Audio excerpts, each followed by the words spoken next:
Intensive job. Yes.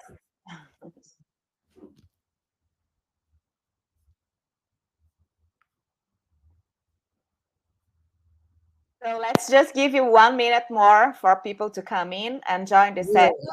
Okay. Yes, thank you.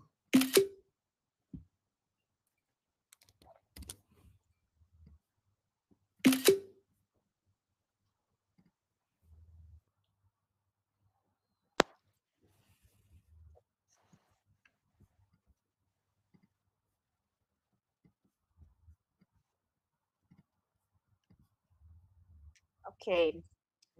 We are live again. Let's begin. Can you hear me okay? Yes. Okay. So welcome everyone for this session. My name is Annalise Speyer and I will be the chair for this session. Again, this is a longer one, 60 minutes. We will have about 50 minutes of presentation and leave the last 10 minutes for questions and answers. Okay? You can put all the questions on the Q&A button on the platform or in the chat, and the presenters can read them. Today we have this interesting session named Effective Sync Extended Reality, a mixed reality simulation demonstration with digitized and holographic tools and intelligent avatars. Big name. So the presenters of the sessions are Barbara, founder and managing partner of LogosNet, with over 25 years experience in designing solutions for using improving organizational behavior, job performance, collaboration, and digital mindset. And Fernando, founder and managing partner of LogosNet as well, pioneer in simulation, extended reality, and immersive learner, and also a consultant and speaker in various conferences. Welcome, guys, and may your session begin. Okay. Thank you so much, Annelise.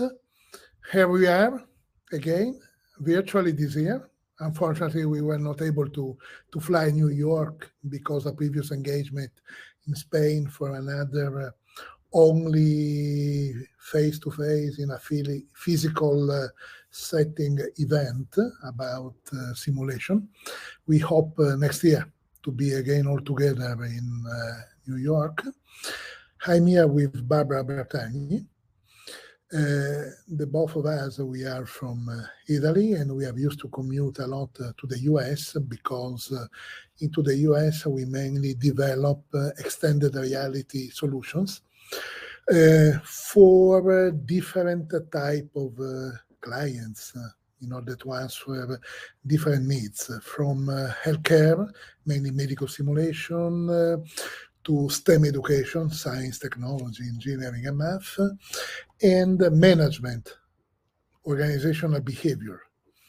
So today we are expected to go across different industries and to share something that is directly connected to our experience. Virtually with us, even if not virtually attending in real time with us, Roxanne Garner and Rebecca Minert, both the two, they are colleagues from the Harvard Center for Medical Simulation in Boston, Massachusetts. They are virtually with us because we will share recordings by Roxanne and Rebecca, and mainly because we are working together since 2017 in order to experiment and develop something that is pretty new. We are focusing about extended reality. Mainly, we are expected to share with you experiences from the so-called hybrid reality. Hybrid reality is part of extended reality, is the part someone could say is mixed reality. Yes, it is. It's the part of the extended realm, of the extended reality world, that is mixing, merging, or matching both the virtual world and the real world. Mixing and matching or merging virtual and real, because hybrid reality is mainly using avatars or digital humans, using digitized objects like tools, medical tools, engines, or tools for managerial work, inside a hybrid setting with real human beings and with virtualized human beings or digital humans, with real objects and with virtual objects. All is sensorized, and that means that all the components within the hybrid reality setting are integrated, interrelated, able to understand and react, let's say, to what is happening in real time. This is something that usually is not so easy to find within head-mounted displays, so within the typical virtual reality, and is something that exceeds what you usually are expected to find into the augmented reality realm. Augmented reality is when you are overlaid or superimposed with virtual images, photos, videos, information about the real world, within the lenses of your HoloLens or Movirio or some other head-mounted displays that are available into the market. Virtual reality is usually when you are made, let's say, blind inside a head-mounted display, because you are wearing totally black or white glasses that are preventing you with keeping your eye contact with the surrounding real world. So we try to empower or to enhance virtual and augmented reality experiences inside the hybrid reality settings, mixing and matching virtual and real humans and objects. What do you think, Barbara? Yes, I would like to add, because one of our goals is working on soft skills, and it's so useful having people all together. The problem when with virtual reality and when you are blind is that is really difficult working in team. So we try to find a way to have people together with the adding value of the technologies, but also with the value of interacting with real people in real time, or real objects sometimes. Let's take a look. Maybe could be interesting for you guys taking a look directly at what we are used to do. And so let's talk and discuss all together if you think.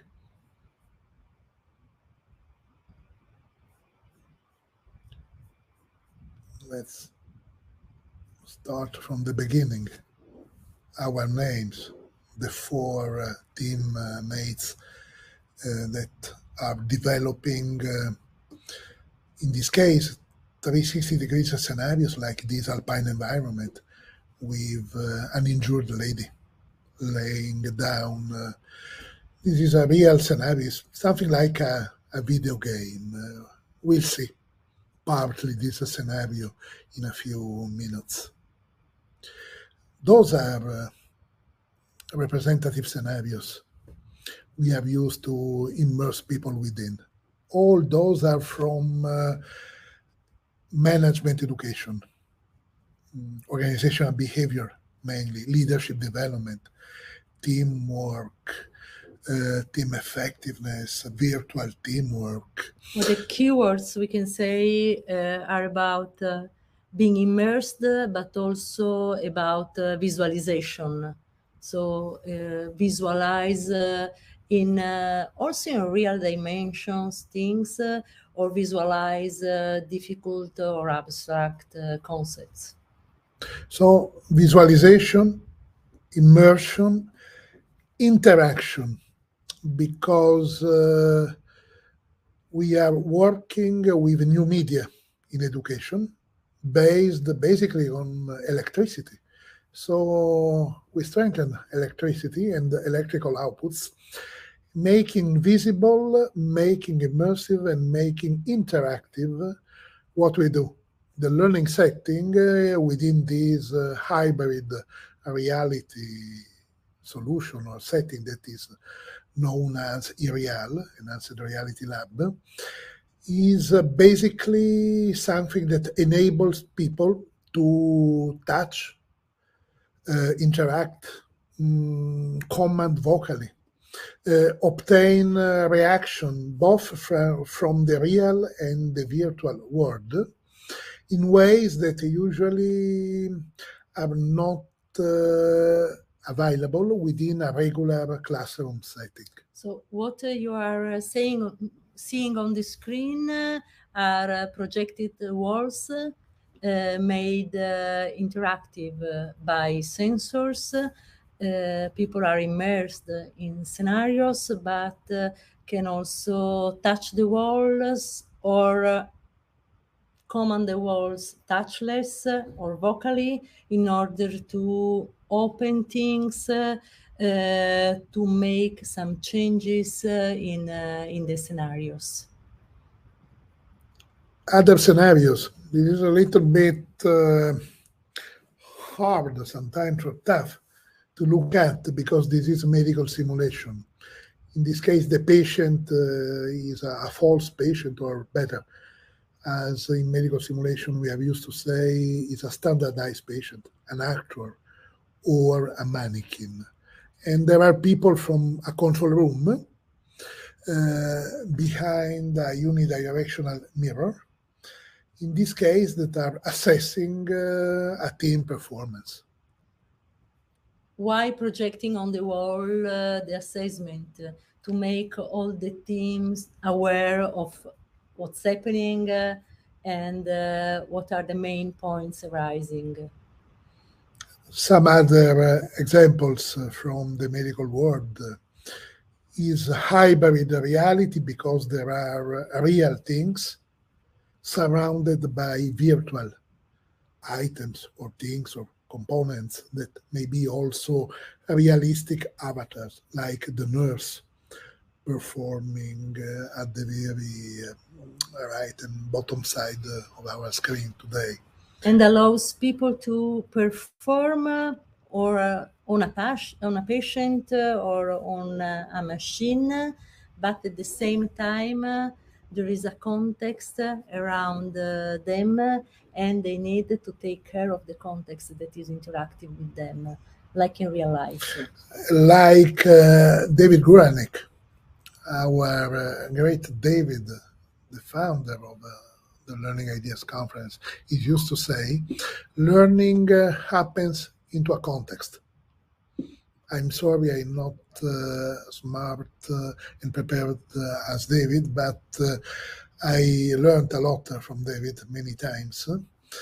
And really, learning happens into context. This is one of the main reasons why we are working, projecting walls. Because onto walls, a lot of things, actions, unforeseen events may happen. This is a track. In this case, is a STEM education track we designed on behalf of the George Washington University.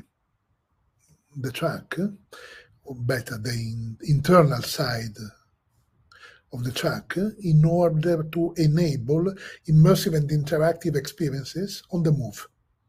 Because We have portable pop-ups, not only permanent classrooms. Having a track is really powerful. Think about reaching students within the schools, asking them to jump inside the track, to immerse and interact with digitized contents. I think we can stop sharing the screen and start sharing a couple of minute video summarizing what we are saying and sharing with you so far. So let me just open YouTube. I'm pasting a link to YouTube, and we are about to share a couple of minutes video. So what's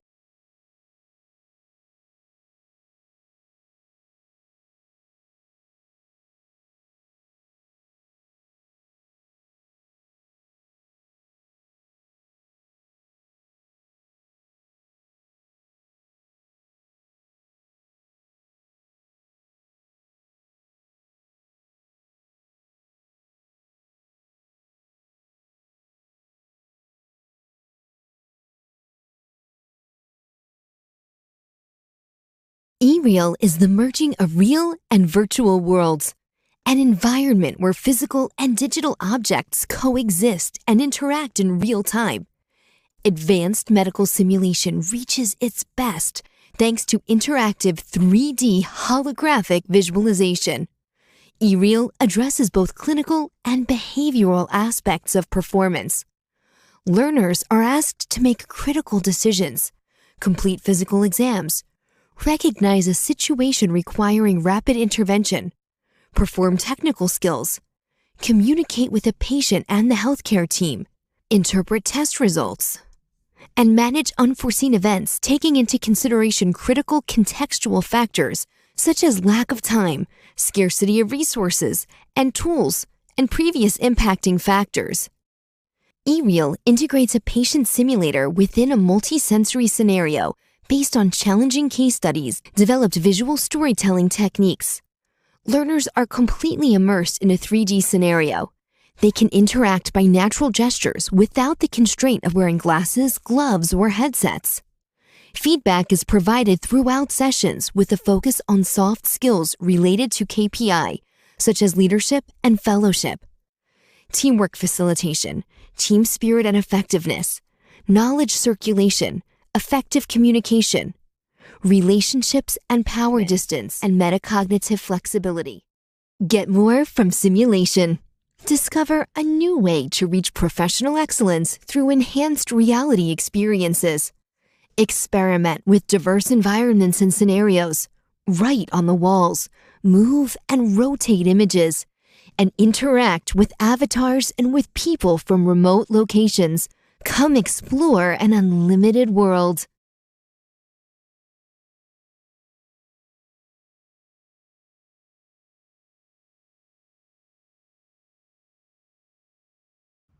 Sorry, I was speaking without the audio this time.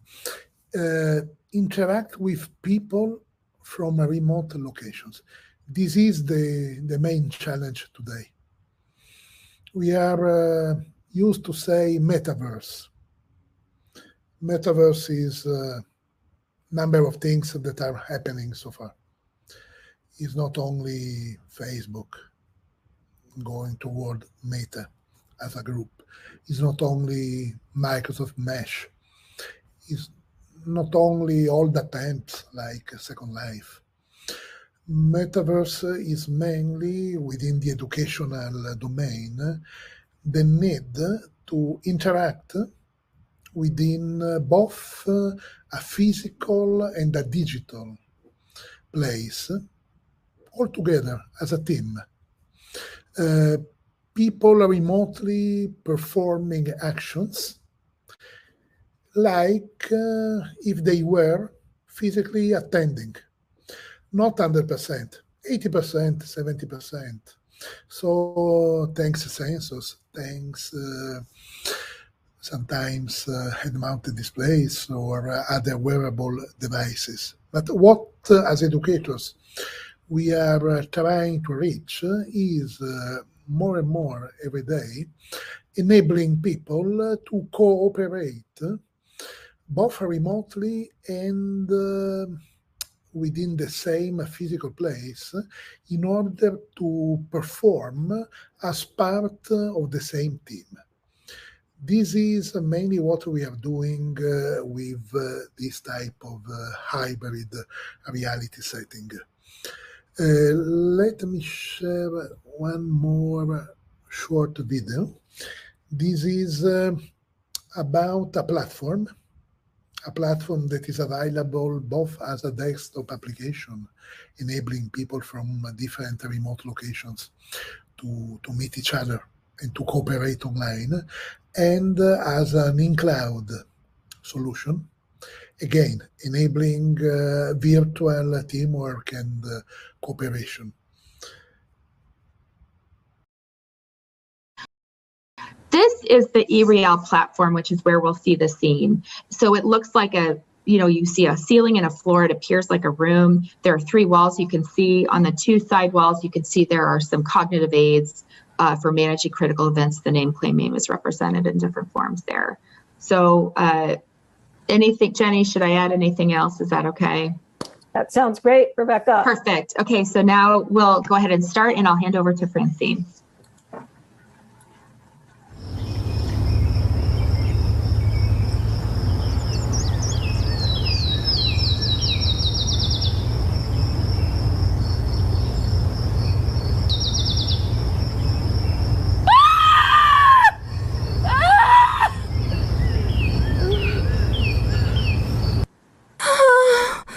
Am I going to be okay? Ah! Oh, my God, I'm hurt. Please, help me. Is there someone that can help me? Oh. Ah! Oh, my God, I'm in pain. Help me, please. I think I'm bleeding from my forehead. My foot's killing me. Oh, hello, miss. We're a group of colleagues from the local hospital. We're going to help you. Please don't move. Just wait a little bit here. Okay. Okay, team. It's very hard to not move. I'm in pain. Yeah. Just stay there, and you'll be okay. Okay, yes. Team. I'm going to name the situation. We have an injured woman with a head wound, a sprained or fractured ankle, and we are in a remote area. Okay. So I'm going to claim I can take charge, but I'm going to need your help and ideas for best management here. Is that okay with you guys?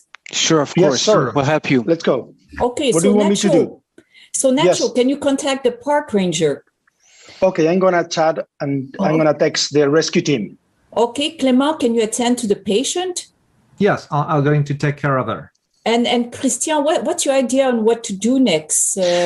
Well, I think we have to be very careful. Take her out of here. It's dangerous, and we need to bring her to a hospital. So what I could do is create something to carry her away. What do you think? Okay, that's a good idea. So the aim here is really to move her out of the trail safely and meet the park rangers on the way. Does anyone have any other ideas, or am I forgetting something? That's fine. I'm calling to the rescue team. I'll let you know what happens. Okay. Okay. And I'll be right back with the stretcher. Oh, here it is. Here's my stretcher. Hello, miss. Okay. Either any other thing that your forehead and ankle that's hurt you? What, my forehead? My forehead hurts. Okay. I think I'm bleeding. From where? From my head. It feels like blood is dripping down my head. Okay, I'll have a look at that. And my ankle hurts. Okay, I'll try to make something for you.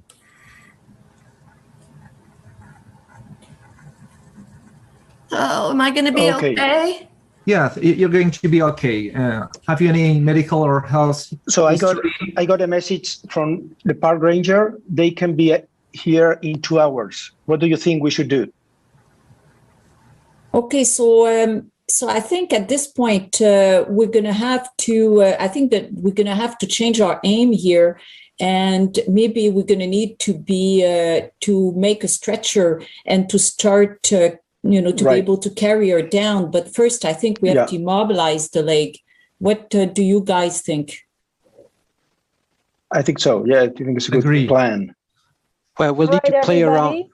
This simulation is over. Thank you so much, team, for demonstrating this name, claim, aim. And participants, thank you so much for standing by. In our non-virtual world, we look forward to doing this workshop with you and having you take care of this patient. But in our virtual world, we chose to do this as a demonstration. So what I'd like to do now, participants from all over the world, if you would so kindly join me for a moment, maybe 2 minutes of discussion.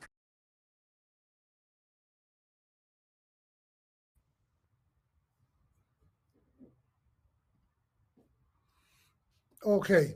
The latest voice was from Jenny Rudolph. She's a professor from the Harvard Medical School, and she's the CEO of the Harvard Center for Medical Simulation. The first voice at the very beginning, introducing the platform, was from Rebecca Meinhardt. She's Harvard Medical School and Massachusetts General Hospital. What we are sharing and what you are looking at is a platform available both into the cloud and as a desktop application that we designed and developed with the Center for Medical Simulation because COVID, basically, because we were not able to reach, or better, to allow people to perform within the same room, in a face-to-face, in a real physical learning setting. So we had to develop such a solution, and we decided to mirror the real room. So such a strange environment, because there were projected walls, virtually projected walls within an alpine environment, is a way to mirror the real place. Today, we are again working both into the physical place and online, and it's something very useful from an educational perspective, being able to mirror a real place, sometimes to experiment both the two settings, online and physical presence. So that said, I know sometimes it sounds a little bit strange looking at walls virtually designed into a screen, a computer desktop, is for mirroring purposes. Side walls, cognitive aids. First of all, a very important cognitive aid, a mnemonic and a checklist named, called Name, Claim, Aim, was originally designed in Boston in order to collapse within 3 keywords, name, claim, aim, something that is very useful for an interprofessional team that has to manage a crisis.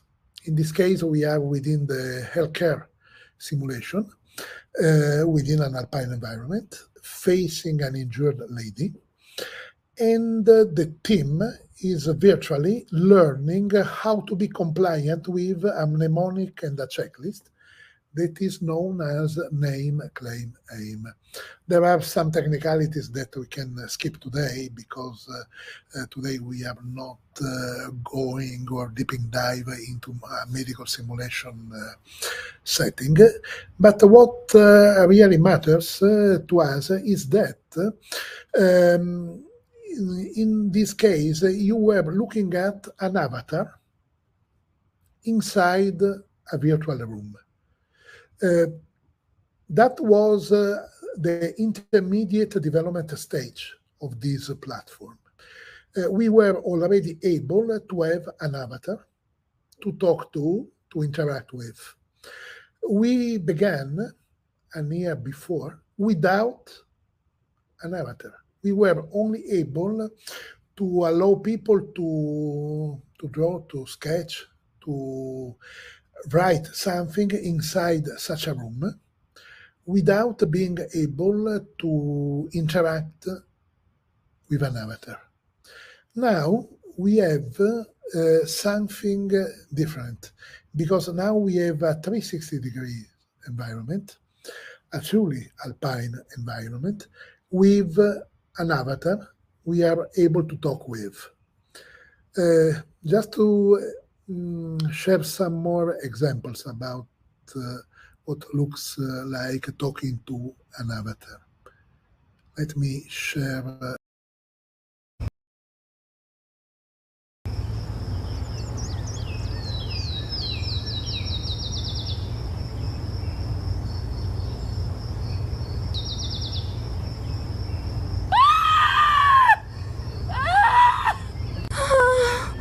Am I going to be okay? Ah! Oh, my God, I'm hurt. Please, help me. Is there someone that can help me? Oh. Oh. Ah! Oh, my God, I'm in pain. Help me, please. I think I'm bleeding from my forehead. My foot's killing me. Hey, what is your name? Yeah, my name is Janet. Oh. How long have you been feeling the pain? About 10 minutes. Is the pain constant? Yes, and the foot is killing me. Are you able to walk?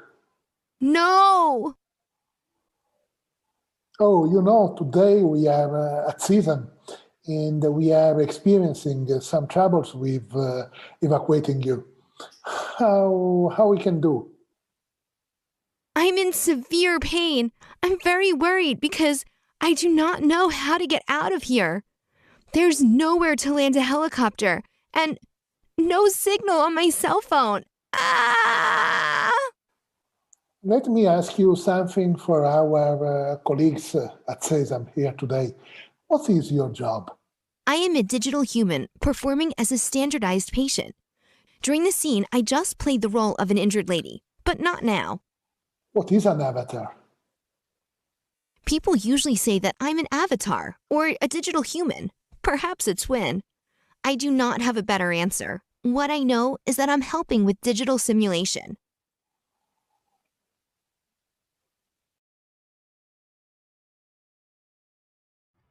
Let's stop here.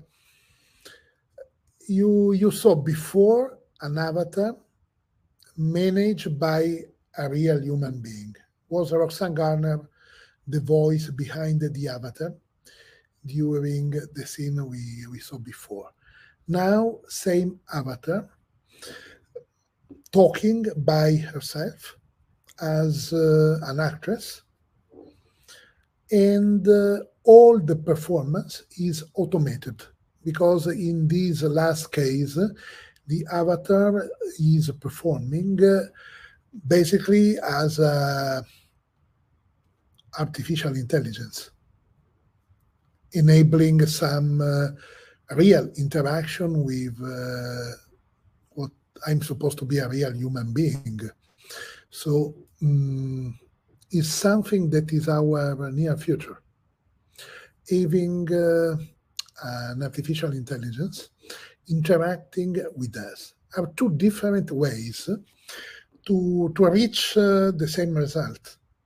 The result is, from a cognitive perspective, having people dealing with and being compliant with a checklist and mnemonics. What could be interesting is sharing one more slide from our screen. So we are into the same page and aligned about the latest development phase of our project. This is the 360 degrees alpine environment, same avatar, but is not anymore a room mirroring a real room, is a 360 degrees immersive alpine environment with a number of commands to highlight, to write, to pop up post-its and to share written tips. People may navigate like within a video game. This is basically a video game developed by Unity as a graphic engine. But what really matters, in our opinion, is how to design and develop from an instructional design perspective such an environment. Usually it's like writing or preparing a short movie. We have to think about a scenario. We have, let's say, to think about a poetics for the avatars, because we have to animate characters. We have to make those characters realistic enough and intriguing enough to enable a real human interaction with real human beings that may be online or within a physical, immersive and interactive real place, because the same avatar may perform as a desktop solution or as a classroom solution, because these type of avatars are human size and you can talk to them, interact to them, mirror some gesture with them, not only to them, within the real world. This is our latest achievement. I don't know if, Barbara, from a psychological perspective, you think that we are missing something. And we maybe could be useful thinking what is the starting point when we design a scenario. The starting point is the learning objective that makes possible define what do we have to put really on the scene, in the space, but also which kind of the character we need for the virtual human, if we need to stress communication skill, if we need to stress the crisis resource management, or both the two. So different scenarios with different aspects that allows really to recreate a situation with, let's say, the real life complexity. And what is really important to us is making possible for learners working in an active way. So discovering details in the scenario, going around the room, going around the scenario and discovering that there is a tool available, or discovering that starting the conversation in a certain way block the possibility to perform the action in the best way. So starting point is the learning goal, and then we involve all the designers, the storytellers on the technical side in order to recreate the effect that the facilitator and the teacher would like to have. Thank you, Barbara. Let me share one more minute my screen.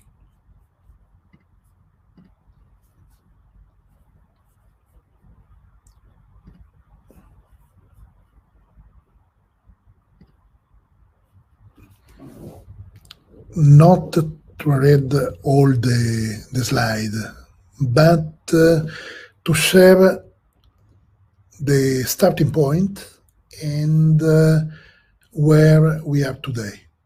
Today we are within the red realm, extended reality without head-mounted displays. hybrid simulation, a digital, truly immersive and interactive experience that may happen within a phygital place, physical and digital together, or even if it's a little less immersive, online. The starting point was the very deep blue, something like a web browser, something like a mobile augmented reality, something like a mobile virtual reality with head-mounted displays. Let's say that. Let me share a couple of things about our past. This is one of the first avatars, or half an avatar, we developed. At that case was with the HoloLens version number 1, 2016. We were at the time pioneering the exploration of the augmented and mixed reality world, working both with the Epson Moverio and with the Microsoft HoloLens version 1. And at that time, these were the acceptable, sometimes very innovative results. Same years, 2016, 2017, we were projecting avatars more or less like phantoms, like you can see into the left side of this chart or photo. And we were mixing up a real and virtual world using medical tools, in this case, mirroring medical exams like ultrasounds on the right side of the classroom. This is the past. This is from where we are from, about extended and mixed reality. Hello. Another avatar, but we already know this is the future. Those are holograms, autostereoscopic and fully parallax holograms that may be displayed over lenses, head-mounted displays, or may be three-dimensionally projected within a physical place.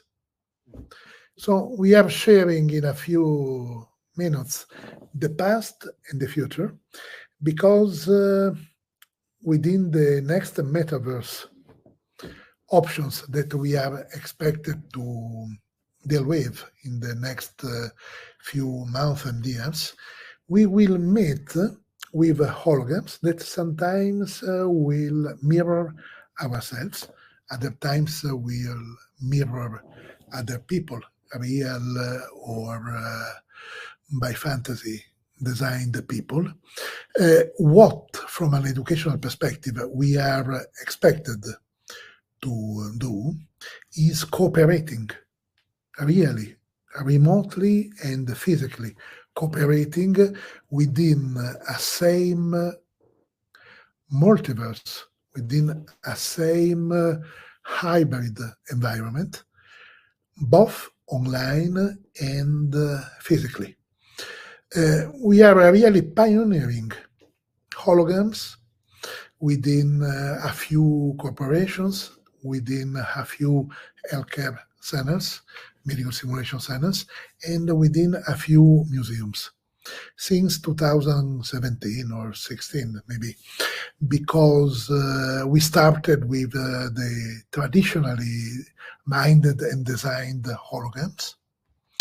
And now we are approaching a new era that is an era based on the new telecom standards, 5G, expected to enter also in a few years. The 6G era means a very, very low latency and the chance to interact in real time, not only with an avatar designed by Unity and maybe performed by real human beings behind such an avatar, but interacting among real human beings, digital human beings, and holograms within one or multiple scenarios in real time, both attending a physical place and a physical session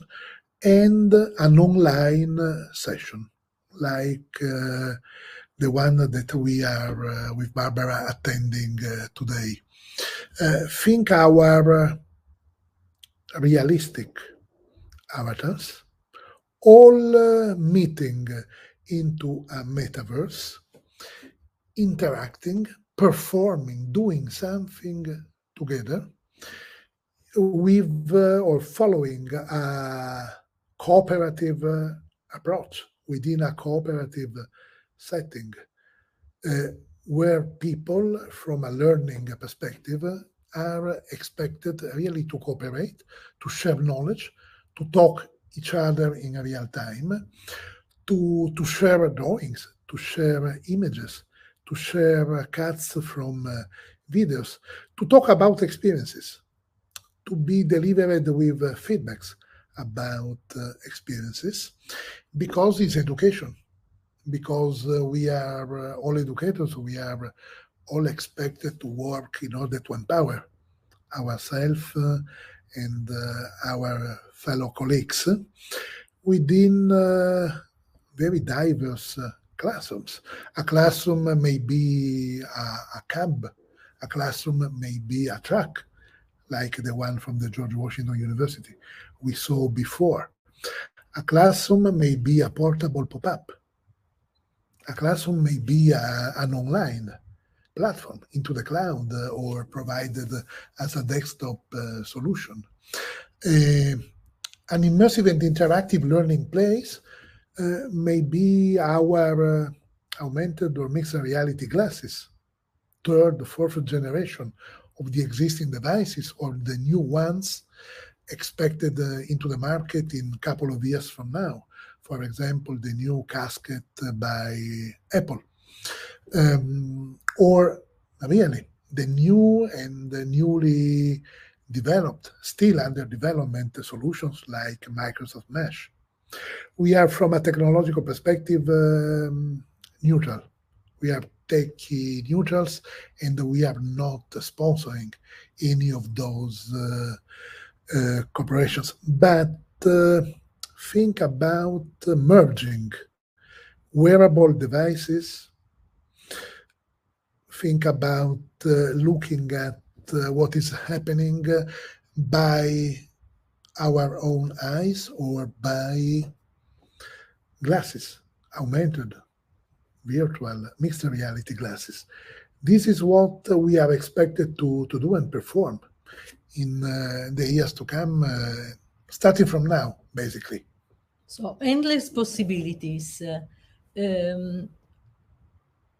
We need to have in mind always that we have to use technologies that makes people and learners feel comfortable. From a psychological point of view, the risk of this kind of technologies is that sometimes we look for a wow effect, and when we use the technology, if we don't have learners in living a safe and comfortable space, we don't give them the possibility really to improve competencies. So what we try to do is choosing and developing technologies that makes people feel nice, comfortable, that allow people to interact spontaneously. Otherwise, the risk of these technologies is to become an obstacle on learning. And this is not what we aim. We are educators, first of all. We work with ICT engineers, multimedia graphic designers, actors and actresses, but basically we are educators aimed at designing scenarios, immersive and interactive scenarios based on visualization, made by both virtual and real learning objects, and digitize humans as well as real humans, like experts, learning facilitators, actors performing as standardized characters inside multiple scenarios. We hope have to be able to share something about what we are trying to achieve, and for sure what we are doing in between mainly Italy and the US. Please let us know if there is something that you would love to explore more in the minutes that are left. Please let us know if you have questions, question marks, remarks. Any type of remarks is welcome.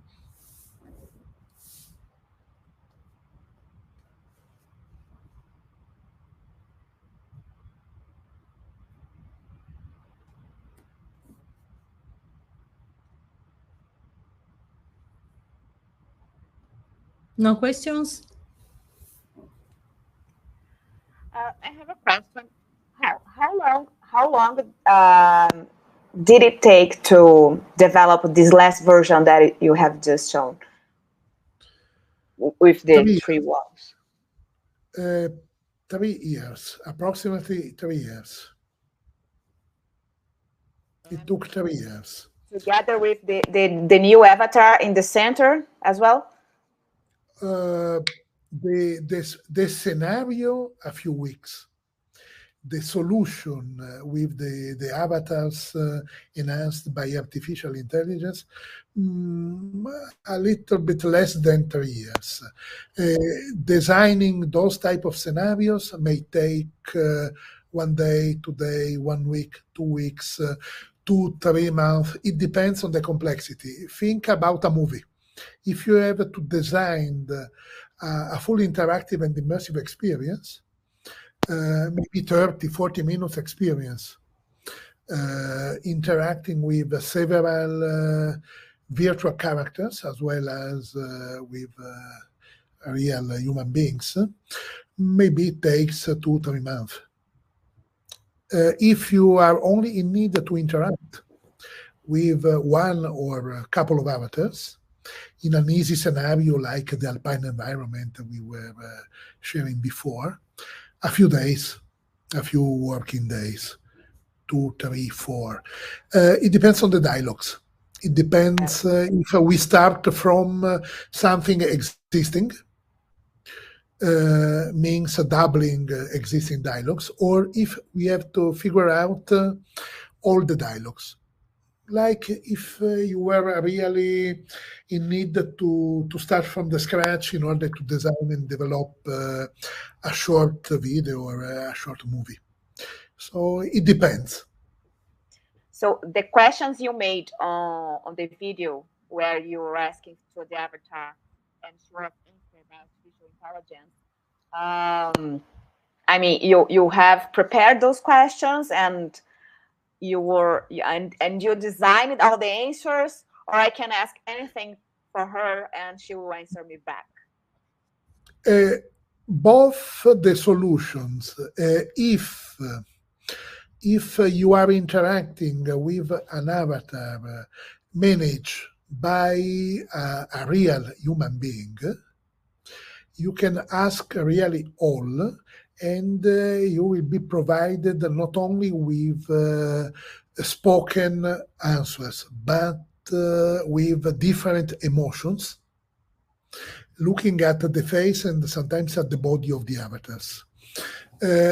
If you need a low-cost solution, quick and easy, means based on artificial intelligence, in that case, you have to agree before not necessarily on the specific questions, but for sure on specific keywords, because the avatar is able to understand not really the spoken question or the spoken phrases, but the main keyword that he or she or it is programmed to understand.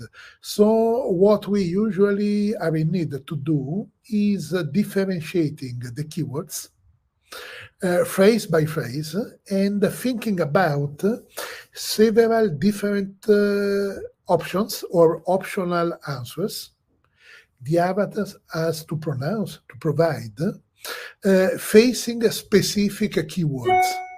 It's like talking to Alexa or talking to Siri. The difference is that each avatar has his own character. So it's like a character in a movie. You build a story, you build a way of handling relationship, and so usually our avatars are able to answer to a lot of different questions related to the dynamic you are playing, but also to their personal life, because they are really virtual humans. Otherwise, it's difficult dealing with them. So they need to have a story, they need to have really a character. It's something like a theater, let's say, a real time or real world theater. For example, we have an insurance in Europe, in Western Europe, that asked us to design avatars in order to enter realistic office and workplaces, and to allow real people, employees from this insurance, to talk to and to interact with the avatars. Let's say, swinging in between the professional life and the real personal life, in order to familiarize a little bit more with the avatars, like if they were real colleagues from the real world.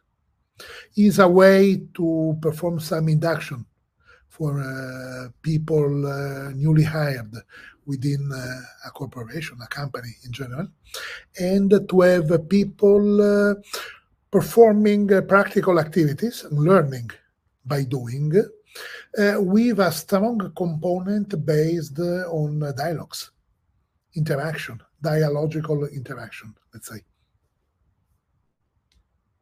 So basically, there are a number of options available with different pricing forks or scales, different times needed before being able to provide a realistic solution. Really great. Thank you for the presentation. It was really great. And we are 1 minute about to finish. If you want to give a final message for us, it would be great. Go, Barbara. So for the future, we are working focused on immersion and the virtual humans. These are the big goals we have. Virtual humans that arrive still being like really holograms that can share the space, virtual and real with us. This is our goal, and we will see next year all the news we will be able to present to you. For sure, within a real hybrid environment. Thank you very much for your attention. All the best, guys. Thank you so much for attending. Thank you, everyone. Bye. Bye-bye. Bye-bye.